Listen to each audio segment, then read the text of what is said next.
meminta rekan untuk interview ke Saca Hendra Leksono, Mandor Persemaian Tanaman Rimba Terbaik tahun 2022 dari Perhutani BKPH Sukun, KPH Madiun. Rekan yang mencoba menggantikan saya sebagai host Ngopi Lestari adalah Nurfaiz Ramdhani, Staf Departemen PSDH Perhutani di Jatim. Seperti apa obrolannya tentang kisah dan pekerjaan Mandor? Yuk kita simak bersama. Mandor Persemaian ya, Pak Kis. Pak Kis mungkin boleh perkenalan diri dulu. Ya, Jadi, perkenalkan. Namanya, asalnya Sunit Satkernya dari mana, terus sebagai apa? Ya, nama saya Kesaca Hendra Leksono. Asal saya asli dari Ponorogo. Untuk bidang pekerjaan saya menekuni persemaian. Persemaian. Dari mulai tahun 2007. 2007. Iya. Oke. Sampai sekarang. Hampir 12 12 tahun. 12 tahun. Ya. Saya diangkat ke Perhutani tahun 2018 kemarin. 2018? Iya. Dari 2007? Iya, dari 2007 bisa masuk ke Perhutani, pegawai itu 2018. Oke. Berarti dari awal itu langsung megang persemaian? Langsung persemaian. Itu sebagai apa Pak dulu? Kalau dulu itu cuma pekerja kasar, Mas. Upah harian. Upah harian? Upah harian bisa upah borong. Jadi kalau waktu ada pengambilan media atau pengadaan pupuk itu saya biasanya ikut borong itu. Nanti ikut borong lagi untuk pencampuran media. Terus untuk pengisian media. Terus lagi untuk perawatan seperti itu. Itu harian ya Pak ya berarti harian. Waktu itu sampai tahun 2018 ya. Berarti 11 tahun itu harian Pak kerjanya? Harian. Tapi itu dari sisi pekerjaan kan Bapak persemaian terus nih Pak? Iya. Berarti udah sangat hafal banget ya Pak ya persemaian. Nah itu dari zaman harian itu cukup Pak untuk sehari-harinya apa kalau Bapak ada usaha lain gitu ya? Dibilang cukup ya tetap nggak cukup Mas. Soalnya tahun 2007 tuh awal mula harian tuh bayarannya cuma 15.000 sehari. 15.000 tahun 2007 itu? Iya, sampai 2009 itu baru naik 25.000, ada tambah 10.000 sampai 2009. Ya, itu 3 tahun baru naik seperti itu. Terus naik bertahap ya. Kalau kita selesai di persemaian, biasanya kita ngakali ikut yang kerjaan lain, Mas. Oke. Kayak itu persiapan tanaman, seperti itu. Kayak kita bantu-bantu pasang acir, apa bikin acir, seperti itu. Kita ngakalinya seperti itu. Oke. Ya kalau cuma 15.000 ya sampai mana tuh, Mas? Tapi Bapak kenapa kok bisa bertahan selama itu gitu Pak? 11 tahun di harian di persemaian lagi Pak, apa nggak bosan Pak? Enggak. Persemaian itu kan rumit itu Pak. Saya suka hal-hal yang menarik Mas. Apalagi yang saya belum bisa. Saya kejar pokoknya sampai bisa. Nah kan itu kan Bapak kan dulu sekolahnya apa Pak? Kalau sekolah saya dulu mesin. Mesin Pak? Ya, mesin besar. Teknik mesin? Iya, mesin besar. SMK jadi mesin. Kalau saya disuruh perbaiki lokomotif, mesin kapal bisa. Bisa? Waktu lulus itu bisa mesin? Bisa. Terus suruh megang tanaman? Iya. Cuma gara-garanya cuma penasaran toh Mas. Awalnya tuh gimana Pak? Bisa penasarannya gini kok. Ada hal yang menarik gitu loh. Kayak nggak hal biasa, kayak stek pucuk. Kok cuma ujungnya loh Mas. Ujung itu ibarat tunas yang baru tumbuh 2 minggu. Ditancapkan di tanah kan kok bisa hidup gitu loh. Cuma itu penasaran saya. Gara-gara awalnya cuma lihat pucuk ditanam lagi tumbuh. Itu sebelum praktek itu sampai nggak bisa tidur Mas. Ini kok bisa gini terus gimana? Terus akarnya itu keluarnya dari mana? Seperti itu timbul rasa penasaran. Soalnya saya jujur saya suka hal-hal yang menarik. Oke. Bagi orang lain itu hal biasa, kalau nggak wajar, kalau bagi saya tuh wajar ya saya tekuni. Oke, jadi dari sejak itu Bapak terus nyoba jadi tenaga harian persemaian itu. Terus. Berarti ada yang ngajarin Pak waktu itu ya? Ada. Dulu sekarang jadi senior saya. Mau itu kerja bareng Pak? Iya, kerja bareng. Itu namanya Pak Sarno. Pak Sarno. Ya. Di BKPH Sukun. BKPH Sukun. Itu Pak Sarno terus membimbing. Kalau ada job training biasanya diajak, ayo belajar, ayo belajar. Itu pun dari uang saku Pak Sarno sendiri. Ngajarinnya dari saku Pak Sarno sendiri. Kayak uang makan, bensin ditanggung Pak Sarno. Terus lambat tahun ada pimpinan yang tahu. Kayak kalau dulu itu Pak Waka. Terus ada staf kayak KSS itu tahu. Udahlah Jadi kayak macam di SPJ kan, biar tambah-tambah, toh itu juga membantu kita gitu. Ya berawal dari situ, kenal, terus kenal lagi, ada yang ngonep dari Dipre datang, itu kan ada yang nggak, Pak yang kadang Pak Mandornya nggak ada, yang ada saya bisa jawab gini, terus ditanya itu siapa, kok dia tahu lebih tahu, kadang gitu. Jadi Bapak lebih tahu malah dari mandor-mandor yang setiap hari di setiap hari. Untuk perawatan pun seumpama ada yang kena virus kena jamur, malah kadang-kadang saya lebih tahu dulu. Nah, ini kan menarik, Pak. Bapak kan dari mesin ya, Pak ya? Iya. Persemaian ini kan bahkan melenceng jauh. Bahkan dari kita, saya pun saya kan baru Pak di perhutani. Tapi kan saya juga belajar tentang ilmu kehutanan, saya belajar ilmu persemaian. Kadang kan teori itu Pak beda jauh sama di lapangan nih Pak. Misalnya untuk persemaian tekniknya seperti ini. Tapi kan kadang di lapangan kok tetap mati gitu. Apa tangannya apa gitu Pak. Nah itu ya mungkin juga bisa ke bawah hoki. Ya, hoki rezeki. Itu juga ya. Ya, itu juga faktor juga itu. Terus mungkin apa ya? Di persemaian itu kalau bagi saya jangan berhenti berinovasi. Satu itu, kedua jangan buang rasa penasaran. Penasaran. Jadi ini kok bisa gini. Yang pertama kita nanam daunnya seperti ini, kok ini kok jadi seperti ini, kenapa itu. Jadi itu yang penting pokoknya itu jangan berpuas diri lah. Jangan berpuas diri Pak. Berapa ini Pak pekerja Pak di tempat? Kalau saya di persemaian itu ada pekerja yang khusus saya khususkan. Jadi itu tenaga ahli itu ada 24 orang. Jadi 24 orang. Istilahnya sampai apa ya? Mungkin kesejahteraan sampai itu ya kita harus benar-benar memperhatikan. Soalnya sepandai-pandai pun kita kalau nggak ada pekerja yang ahli, kita juga nggak ada artinya. Ilmu kita nggak tersalurkan. Terus bicara besar pekerjaan nih Pak yang Bapak lakukan tahun lalu tahun ini kan Bapak mendapatkan, alhamdulillah Pak mendapatkan penghargaan sebagai mandor terbaik se-divisi regional Jawa Timur. Itu kan ada besar pekerjaan nih Pak. Yang tahun lalu yang Bapak pekerjaan ini seberapa banyak yang harus Bapak semai waktu itu? Itu yang paling banyak itu 2020. Kita paling banyak 2020. Itu ada 3 juta. 3 juta? Iya. Tanaman apa Pak? Kayu putih. 3 juta tanaman kayu putih dalam tahun 2020. Itu harus terrealisasi. Dan pada waktu itu alhamdulillah masuk ke Jakarta. Tapi yang masuk itu KPH-nya. Soalnya itu dari kelas KPH. Jadi KPH-nya menjadi berprestasi karena prestasi tadi. Tapi alhamdulillah kemarin saya juga dapat reward sedikit. Dapat reward atas prestasi itu dari KPH. 3 juta bibit Pak? Iya. 3 juta bibit. Nah itu kan selama tahun 2020 berarti apa ya? Itu kemarin dari tahun berapa itu Pak? Kalau itu agak melewati batas waktu.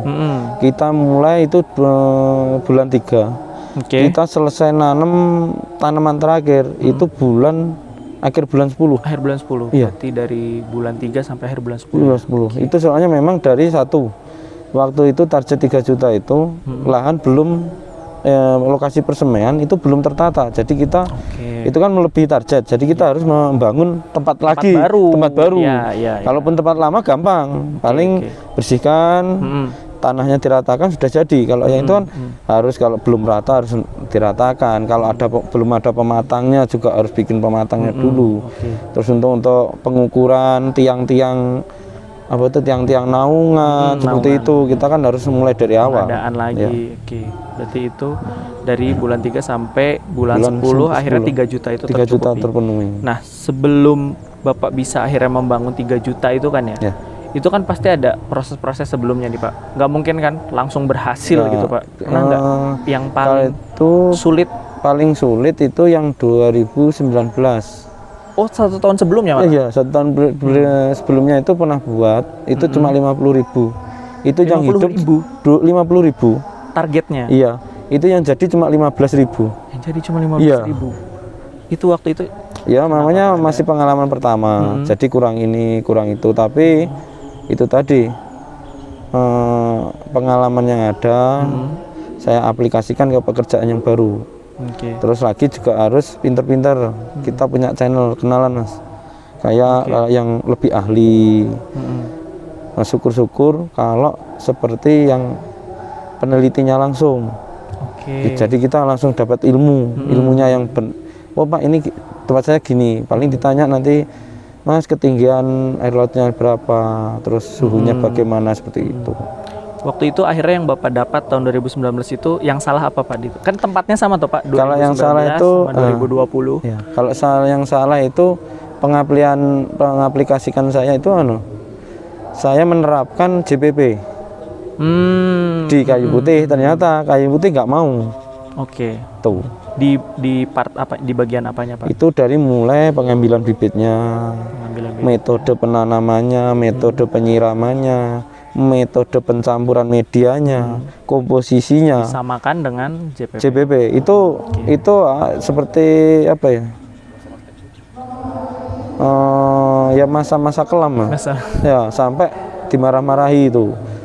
Katanya bisa, tapi bukan saya patah semangat ya mas. Saya malah kayak gimana ya, kayak punya dendam. Oh kapan punya target saya gitu. Tapi ya, sambil berjalan saya juga sambil buat penelitian mas. Jadi saya bikin buku pintar sendiri. Saya rangkum seperti ini, kalau salah nggak terpakai saya coret ganti. Jadi bikin coba kalau kayak gini hasilnya gimana. Salah coret, akhirnya menemukan. Nah, untuk 2019 akhir itu tahu gagal, ya sudah saya berinovasi. Yang 2019 itu, yang 2020 nekat mas modalnya. Nekat, oh, yakin lah gitu aja mas. Apa ya Pak yang dinekatin Pak? Ya itu pembuktian mas. Saya bisa gitu. Wong JPP yang lebih sulit saya bisa kok. Masa kayu putih cuma gagal sekali, saya cuma terus patah semangat kan lucu.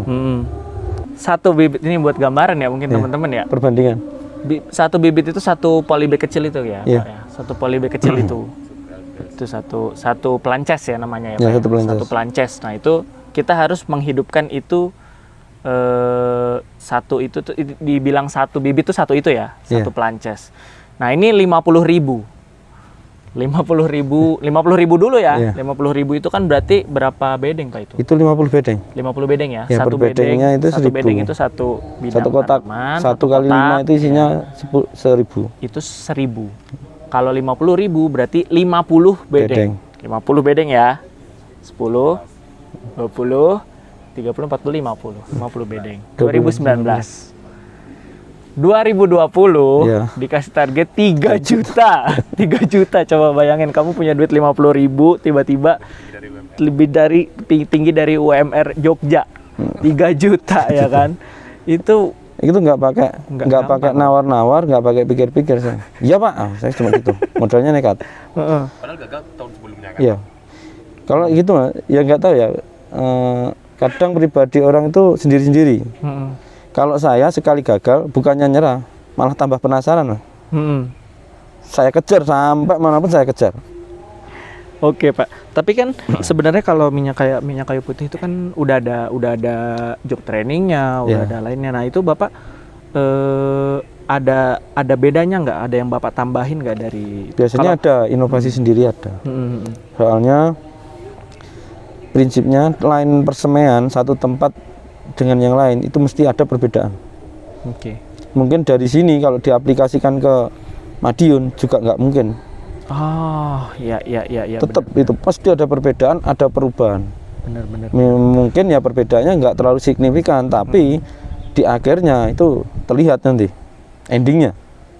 Contohnya yang beda itu di bagian apanya Pak? Pencampurannya kah, airnya kah? Mungkin kalau air sama topsoil bisa sama. Ya, semakin hitam topsoil yang kita pakai itu kan biasanya semakin subur. Itu juga berpengaruh. Ada lagi tanah yang menguning, tapi dia lembut. Itu juga beda lagi nanti hasilnya. Nah, terus lagi dari ketinggian. Sini jam segini aja sudah dinginnya kayak gini. Itu nanti beda lagi kalau yang dari ilmu yang dari Madiun dibawa ke sini mati semua mungkin. Iya bisa jadi mati Iya. semua ya Pak. Saya peduli lah. Ya. Di persemaian itu orang itu dituntut untuk lebih peduli. Untuk lebih peduli. Oke. Kayak kita itu mengasuh anak.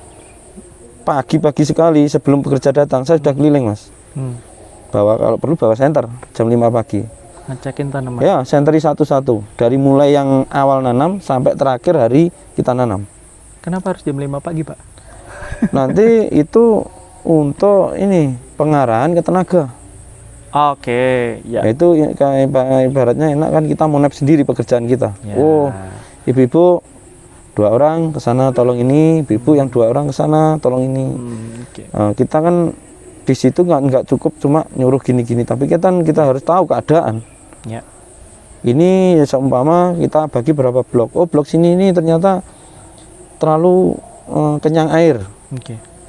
Sini ternyata kurang air. Sini minta disiangi. Sini minta pencegahan Ya. penyakit seperti itu. Ya. Jadi kita harus lebih paham. Harus lebih paham. Berarti Bapak juga sebelumnya dari mentornya Bapak ya, Mbak Ya, seperti Pak Sarno. Pak Sarno ya. ya. Ya, Pak Sarno itu kan pasti dapat wejangan-wejangan apa Ya, tips yang itu paling aja. Yang penting yakin. pengaruh. 1 yakin, 2 itu kita harus benar-benar peduli. Hmm. Pertama kalau kerja itu jangan mengharap untung dulu. Yang penting pekerjaannya lancar. Rezeki itu nyusul nanti belakangan.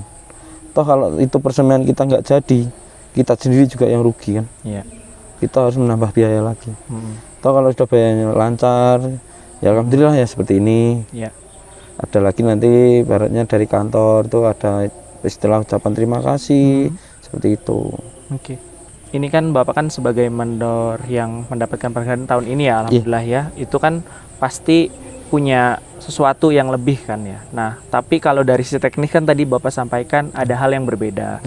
Pengairannya mungkin berbeda, suhunya mungkin berbeda di Madiun dan di Batu dan di tempat-tempat lain. Tapi mungkin apakah ada hal-hal yang bisa Bapak share untuk teman-teman mandor di tempat lain yang bisa meningkatkan kinerja mereka dan bisa berlaku di sana juga gitu. Ada, itu prinsip saya kayak kerja satu. Kita itu kerja ikhlas, peduli. Jangan ibaratnya cuma mengharap untungnya saja. Itu aja. Jadi kita kalau sudah peduli, kita ikhlas, insya Allah nanti rezeki itu belakangan ada. Toh pun juga pekerjaan pun juga insya Allah lancar. Ikhlas, peduli, dan jangan mengharap untungnya dulu. Insya Allah nanti semuanya lancar. Terima kasih Pak Cis.